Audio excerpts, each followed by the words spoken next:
அன்பார்ந்த இறைமக்களே, கிறிஸ்துவின் மறுரூப ஜெபக்குழியின் வாயிலாக இன்று உங்களை சந்திப்பது நான் பெரும் மகிழ்ச்சி அடைகிறேன். மக்களை, சந்தோஷமாக இருக்கீங்களா? நிறைவாக இருக்கீங்களா? மகிழ்ச்சியாக இருக்கீங்களா? மன அமைதியாக இருக்கீங்களா? அவருக்குள்ளே நிறைவாக இருக்கீங்களா? ஏன்னா பாடுகளின் நாள் 40 நாள் இல்லையா? அந்த காலத்துலேருந்து இந்த காலம் வரைக்கும் இந்த 40 நாள் கொடுத்துருக்காரு. இயேசுக்கு அப்புறம் நமக்கு தந்திருக்காரு இந்த 40 நாள். இந்த 40 நாள்லையும் நம்ம எப்படி இருக்கிறோம், என்ன செய்கிறோம் இல்லையா? அது முக்கியம் இல்லையா? இன்று அவர் நமக்கு என்ன இறை செய்திடுறார் பார்ப்போமா? சீராக்கின் ஞான நூல் அதிகாரம் 29 இறை வார்த்தை 7-10 முடியும்.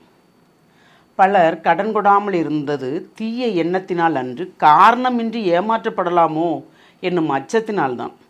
தாழ்நிலையில் இருப்போர் குறித்து பொறுமையாயிரு, நீ இடும் பிச்சைக்காக அவர்கள் காத்திருக்கும்படி செய்யாதே.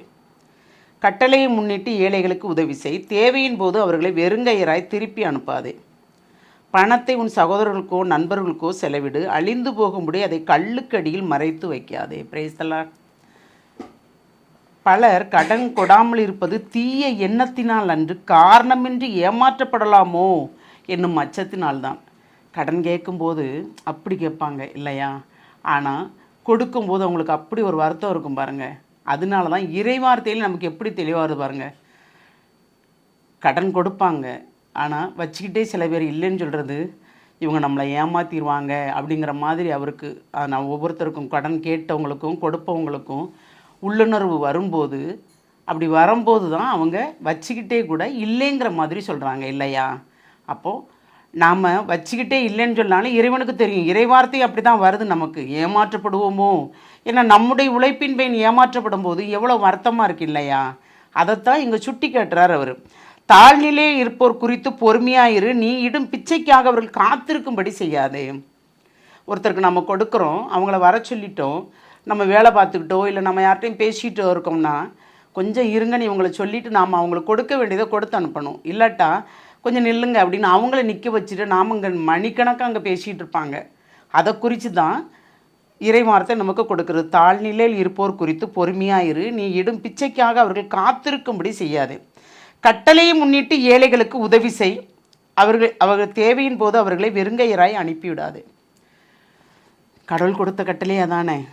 ஏழை பாலைகளுக்கு உதவி செய்ய, தர்மம் செய், ஜபம், தபம், தானம், இந்த 3 நமக்கு முதன்மையானது இல்லையா? அதுபோல் நம் தானம் செய்யும்போது நிறைவாக அது கண்டிப்பாக நமக்கு ஒரு ஆசிரை தரும். எதிர்பார்த்து செய்கிறது இல்லை இதெல்லாம் ஒரு கைக்கு கொடுப்பது ஒரு கைக்கு தெரியாமல் கொடுக்கும்போது நமக்கு நிறைவான ஆசிர் கிடைக்கும் இல்லையா? பணத்தை உன் சகோதரருக்காகவும் நண்பருக்காகவும் செலவிடு, அழிந்து போகும்படி அதை கல்லுக்கடியில் மறைத்து வைக்காதே. இப்போ நிறைய பேர் பணத்தை சேர்த்து வச்சுருப்பாங்க. நமக்கு வேணும், நம்ம பிள்ளைகளுக்கு வேணும், நம்ம குடும்பத்துக்கு வேணும், இப்படி ஒவ்வொன்றா. ஆனால் சில சமயங்களில் அந்த பணங்களே நமக்கு பிரயோஜனம் இல்லாமல் போயிடும். அப்படி நிறையா பணக்காரங்கள் சேர்த்து வச்சு பிரயோஜனம் இல்லாமல் போச்சா இல்லையா? நமக்கு பிரச்சனை இல்லை, நமக்கு அன்றாடம் இல்லை, இன்று என்ன தேவை, நாளை என்ன தேவை, இதுதான் நம்ம சிந்தனை. நமக்கு தேவைக்கு அதிகம் ஏதாவது இருந்துச்சுன்னு வச்சுக்கோங்களேன், நம்ம வீட்டுக்கு தேவைக்கு போக இருந்தால் இதை என்ன செய்யலாம், எப்படி செய்யலாம், எப்படி செலவழிக்கலான்னு தான் பார்ப்போம் நம்ம. ஆனால் சேமித்து வச்சுருக்கிறவங்க, பதுக்கி வச்சுருக்கிறவங்க சில சமயங்களில் அதை என்ன செய்யணும்னு தெரியாமல் கூட முழிச்சாங்க இல்லையா? அதுதான் கல்லுக்கடியில் மறைத்து வைக்காதே அப்படிங்கிறது. அப்போ கல்லுக்கடியில் மறைத்து வைக்கும்போது அது ஒன்றுமில்லாமல் போயிருமா? அதான் காரணம். அப்போ நமக்கு கொடுக்கறது, கடன் கொடுத்தாலும் சரி, ஏழைகளுக்கு கொடுத்தாலும் சரி, நம்ம யோசித்து எது செய்தாலும் நிறைவாக செய்ய வேண்டும். ஆனால் தான தர்மங்கள் கண்டிப்பாக நாம் செய்ய வேண்டும். அப்படி செய்யும்போது தான் நமக்கு ஒரு நிறைவான ஆசிரியர் இருக்கும். அந்த ஆசிரியை கேட்போமா?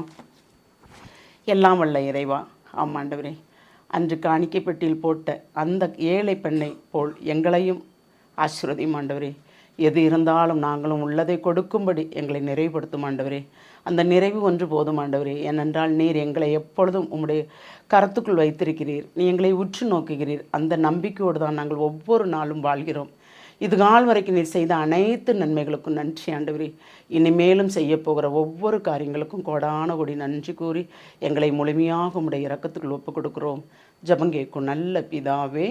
ஆமேன், ஆமேன், ஆமேன்.